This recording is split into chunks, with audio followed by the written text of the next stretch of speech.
ஒன்றிய அரசு பாஜக ஏதாவது நமக்கு துணை இருந்தாங்களா? நம்ம கேட்கிற நிதியை கொடுக்கறாங்களா? நாங்களும் தான் ஆட்சி செஞ்சோம், இவ்வளவு கடன் வாங்கலையே.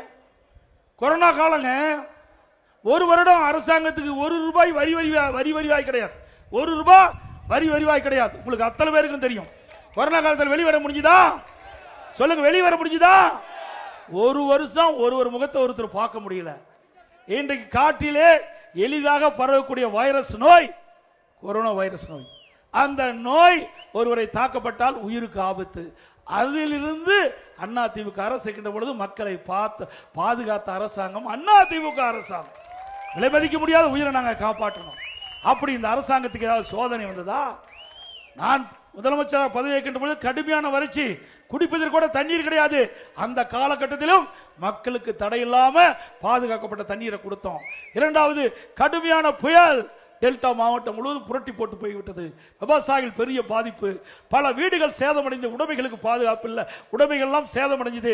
அதற்கு தேவை நிவாரணத்தை கொடுத்தோம். அதுக்கு பிறகு கொரோனா, ஒரு வருஷம் வருமானம் கிடையாது, டாஸ்மாக் கடையில் வருமானம் கிடையாது, ஜிஎஸ்டியில் வருமானம் கிடையாது, கலால் வருமானம் கிடையாது, ரோட் டாக்ஸ் வருமானம் கிடையாது, பத்திரப்பதிவு வருமானம் கிடையாது. ₹1 வரி வருவாய் இல்லாம ஆட்சி செய்த ஒரே அரசாங்கம் அதிமுக அரசாங்கம். கொரோனாவுக்காக 40,000 கோடி செலவு. கொரோனா வைரஸ் பரவலை தடுப்பதற்கு அதிமுக அரசு 40,000 கோடி செலவழிச்சது.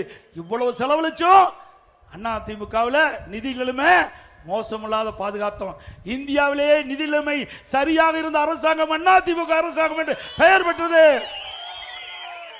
கொரோனா காலம், இன்றைக்கு ஏழை மக்களுக்கு வேலை வாய்ப்பு இல்லை, அவர்கள் பாதிக்கப்படக்கூடாது என்பதற்காக தமிழகத்தில் இருக்கின்ற சுமார் 2 கோடிக்கு மேல் இருக்கின்ற ரேஷன் அட்டைதாரருக்கு விலையில அரிசி ரேஷன் கடையில் கொடுத்தோம், விலையில சக்கரை கொடுத்தோம், விலையில எண்ணெய் கொடுத்தோம், முதற்கட்டமா ₹1000 குடும்ப அட்டைக்கு கொடுத்தோம்.